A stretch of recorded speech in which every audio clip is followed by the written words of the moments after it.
to extend his rule to the rest of China by military expeditions. John Doe traveled all the way to China to conduct this exclusive interview.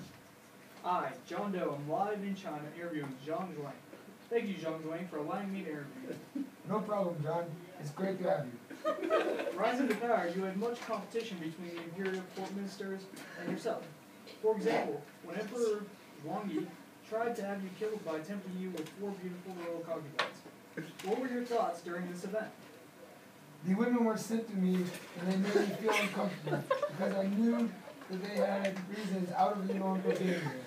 I kept my composure and didn't fall into their lust.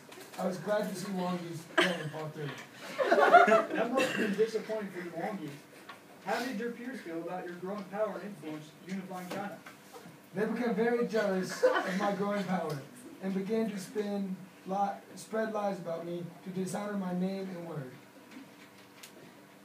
When you finally became emperor, how did you go about unifying China? I started by using strong military expeditions to conquer all opposing forces throughout China.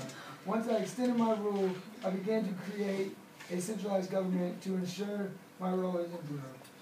My last decision was to construct an innovation to fully unify China by creating the Grand Canal.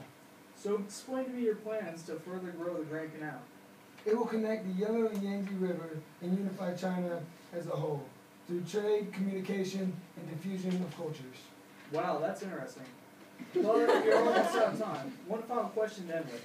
So far as your role as emperor, what regrets do you have? I feel as if I have done very well as emperor, but my forced labor and high taxes on the people have caused many problems, and two of my very few regrets. Well, thank you for your time, Emperor. I hope your reign will continue to do well. You're welcome, John. Have a safe travels back home. That is it for tonight. Join us next week for an interview with the presidential hopeful Mitt Romney.